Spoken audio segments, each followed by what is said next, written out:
Hello, Obaidul Quader বলছেন? কে আপনি? আমি নাগরিক টিভি থেকে নাজমুস সাকিব। ও, কোথা থেকে? আমি আমেরিকা থেকে। আমরা ওই যে নাগরিক টিভি, আমাদের একটা চ্যানেল যে আছে। হ্যাঁ হ্যাঁ, নাম হ্যাঁ, শুনেছি। জি জি আগেও চিনতাম তো। জি। তোমাকে আগেও আমি চিনতাম। আচ্ছা আচ্ছা, আপনি মনে হয় আমার ভিডিও দেখেছেন। হ্যাঁ, দেখেছি। তো ওই যে আপনার একটা ইন্টারভিউ দেখলাম, মানে খুব ভাইরাল হলো, একটা ইন্ডিয়ান গণমাধ্যমে আপনি একটা সাক্ষাৎকার দিয়েছেন। তো ওইটা নিয়ে একটু জানতে চাচ্ছিলাম আর কি। এই যে বলা হচ্ছে যে আপনি 5 আগস্টে নাকি ওই যে বাথরুমে আপনাকে পালিয়ে থাকতে হয়েছিল, তারপরে মানে ছাত্রদের সহায়তায় আপনি প্রাণে বেঁচে যান। তো বাড়ি অ্যাটাক করছে তখন, এছাড়া উপায় কি ছিল? তো আপনি কি তাহলে বলতে চান যে সত্যটাকে কেন? মানে ছাত্ররা কি তাহলে আপনি কি আপনাকে রক্ষা করেছে? হ্যাঁ, এটা তো ঠিক। কিন্তু কিন্তু অনেকে তো বলছে যে ওই সময় মানুষের মনে যে ক্ষোভ ছিল মানে আওয়ামী লীগের প্রতি বা আপনাদের প্রতি, তো সে সময় ছাত্ররা আপনাকে রক্ষা করবে, মানে এটা অনেকের কাছে মানে বিশ্বাসযোগ্য হচ্ছে না বিষয়টা। ওরা বলছে আপনার উপর রাগ ছিল, কিন্তু আপনার সামনে এসে আমাদের রাগ পানি হয়ে গেছে। তো এরপরে আপনি তাহলে 3 মাস তো দেশেই ছিলেন। হ্যাঁ, ছিলাম। তো দেশ থেকে মানে তাহলে মানে গেলেন কিভাবে? ওখানে আপনাকে কারা সহযোগিতা করলো, এটা কি বলা যাবে? এটা কি বলা যায়? আচ্ছা। তো এখনো মানে দেখা যাচ্ছে যে মোহাম্মদে। 3 মাস পরে আমার আর জি আচ্ছা, বলেন।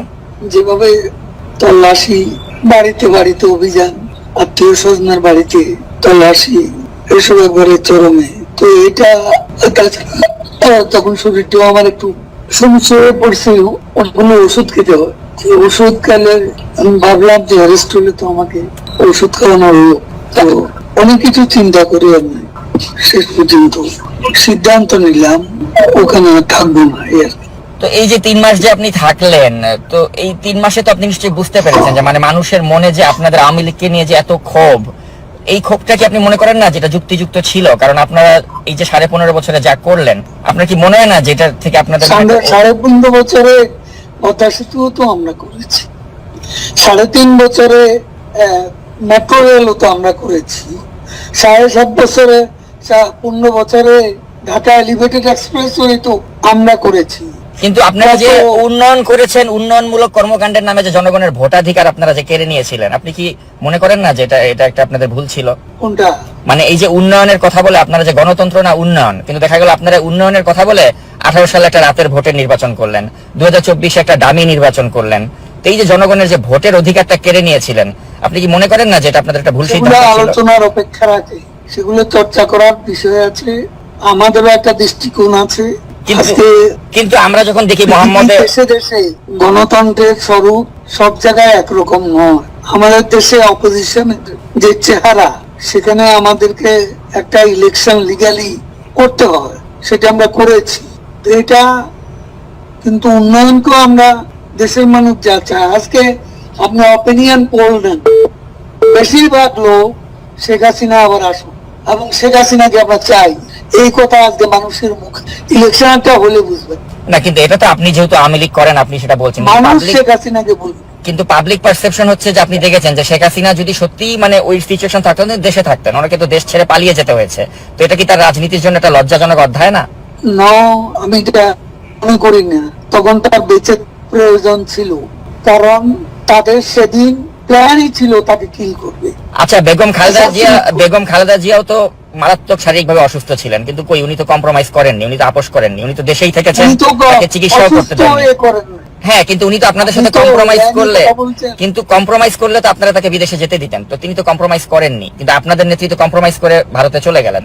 কম্প্রোমাইজ করে যায়নি, তাকে বাঁচার দরকার ছিল, সেই জন্য চলে আসছে। কিন্তু আপনার কি মনে হয় না যে আপনারা ওই সময়টাতে যখন শাসনভারে ছিলেন তখন আপনারা এমন এখন বাংলাদেশে অপিনিয়ন পোল নেন, মানুষ কাকে সমর্থন করে, আমি সেই কথাই যাচ্ছি। আচ্ছা, সেটা ঠিক আছে, এটা আপনি যেহেতু আওয়ামী লীগ করেন আপনি ভাববেন বা বিশ্বাস করবেন যে আপনার দলের প্রতি মানুষের সেবা পাবো কেন? দেশে পাবলিক অপিনিয়ন কোন জায়গা, এটা কি আপনি জানেন না? এখন আপনি একটা দলের সমর্থক হলে তো জানবেন না, এটাই সব। না, আমি কোন দলেরই সমর্থক না। আমি যখন না, আমি কখনোই বায়াস না। as a journalist, তখন আপনি ঢালাও অভিযোগ। আচ্ছা, সাংবাদিক বলতে আপনারা সাংবাদিক বলতে মানে কারা বায়াস ছিল না? এই যে আপনার নাইমুল ইসলাম খানের মতো লোকরা, বা যারা ওই যে শেখ হাসিনার প্রেস কনফারেন্সে গিয়ে ভালো ভালো কথা বলতো, তাদের কথা বাদ, আপনি নিজেই বায়াস। আমি সবার কথা তো বলছি। আচ্ছা, আপনি আমাকে বায়াস বলেন? আপনি নিজেও তো সাংবাদিকতা করেছেন, তাই না? আপনি নিজেও জানেন যে সাংবাদিকদের কাজ হচ্ছে প্রশ্ন করা। আমি ওই প্রশ্নটাই আপনাকে করছি।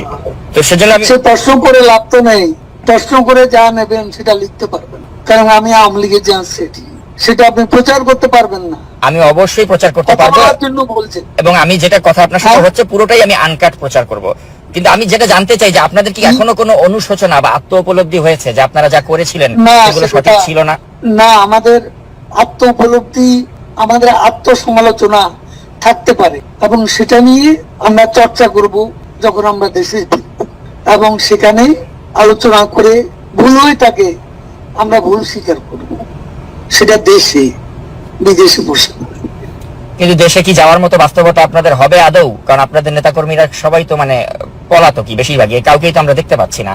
আদৌ কি দেশে আসার মতো কোনো সিচুয়েশন কখনো হবে আপনার মনে হয়? The sun rises every day, but denied before.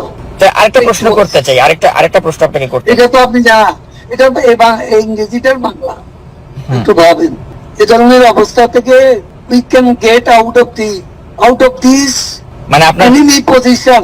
এখন আমরা যে অবস্থা আছি, we can get out of the gutter.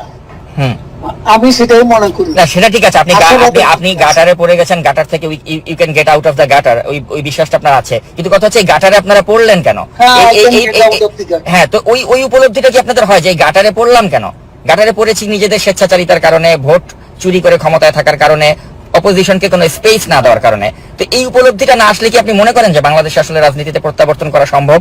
আমি আপনাকে বলছি, মানুষ এখন কেন মনে করছে, এমন আন্দোলনে যারা অংশ নিছে, সেই জঙ্গি উত্থানে, তারাও তো এখন কেন মনে করছে তারা ভুল করেছে। আচ্ছা, তাই যদি হয় তাহলে এই মানুষ আন্দোলন যদি সঠিক ছিল। মানুষ যদি আপনাদের পক্ষেই থাকে তাহলে আপনারা কেন দেশে আসছেন না? সময় হলে দেখবেন। আচ্ছা, আরেকটা প্রশ্ন একটু আপনাকে করতে চাই যে আপনাদের সময় তো অনেক ব্যবসায়িক দুর্বৃত্ত ছিল যারা আপনাদের প্রশ্রয়ে অনেক টাকার মালিক হয়ে We গিয়েছিল। are waiting with bated breath দেশে আসার। আচ্ছা, bated breath। তো এই যে আমরা আমরা আসবো। আরেকটা প্রশ্ন করতে চাই আপনাকে যে আপনাদের সময় তো অনেক ব্যবসায়িক দুর্বৃত্ত তারা হাজার হাজার কোটি টাকার মালিক হয়ে গিয়েছিল। এমনও ব্যবসায়ী ছিল, বসুন্ধরা গ্রুপের মালিক, সে বলেছিল যে মৃত্যুর আগেও শেখ হাসিনার সাথে আছি, মৃত্যুর পরেও থাকবো। কিন্তু তার পত্রিকাতে এখন দেখছি আমি আপনাদেরকে একটা এভাবে কথা সমালোচনা বলি। হয়। তো আপনার কি মনে হয় না আমি যে বারবার এই যে এত আপনাকে সুসময়ের বলছি। পাখি আপনারা তৈরি করেছিলেন, যারা এখন আপনাদের বিরুদ্ধে তাদের পত্রিকা মিডিয়াকে কাজে লাগাচ্ছে, এটা কেমন লাগে আপনার কাছে? আপনার এই চেহারাটা, এই বক্তব্যটা কোথায় যাবে যদি আমরা ফিরে যাই? তখন আপনার খুশি হতে বল। মানে কি আপনারা আবার ওই প্রতিহিংসার রাজনীতি করবেন যে যারা সমালোচনা করছে? এখন একটু এসেন, একটা নিজের রাজনৈতিক একটা ক্যারেক্টার আছে, সেটা প্রকাশ ঘটাচ্ছে। না, আমি সাংবাদিক হিসেবে আপনাকে জাস্ট প্রশ্ন করছি, আমি কিন্তু কোনো আমার you are not journalist, you are bias, partial journalist. আচ্ছা, তাহলে বায়াস কে? না ওই নাইমুল ইসলাম খানের মতো লোকরা? জার্নালিজমের একটা নিউট্রালিটি থাকে, এটা আপনার নাই। আপনি তো অ্যাটাক করতেছেন একটা পক্ষ হইয়া।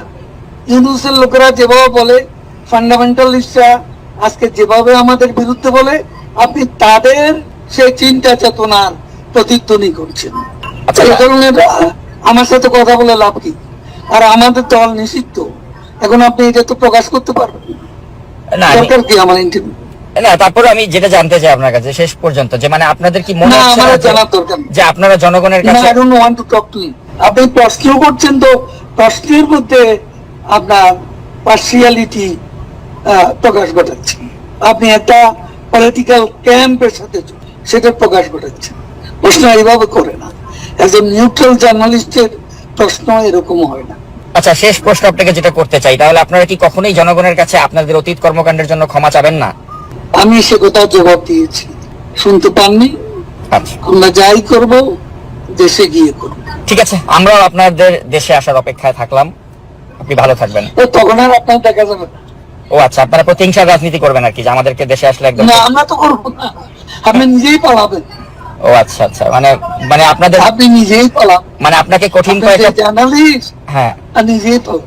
মানে আপনাকে কঠিন প্রশ্ন করার অপরাধে আমাকে দেশ ছাড়তে হবে, মানে ওই আগের বাংলাদেশটাই কঠিন আপনারা? প্রশ্ন না, শত্রুতামূলক প্রশ্ন, কঠিন প্রশ্ন। আচ্ছা, আপনি আমার প্রশ্নকে শত্রুতামূলক মনে করছেন, কিন্তু আমি আসলে সাংবাদিক হিসেবেই আপনাকে প্রশ্নগুলো করলাম।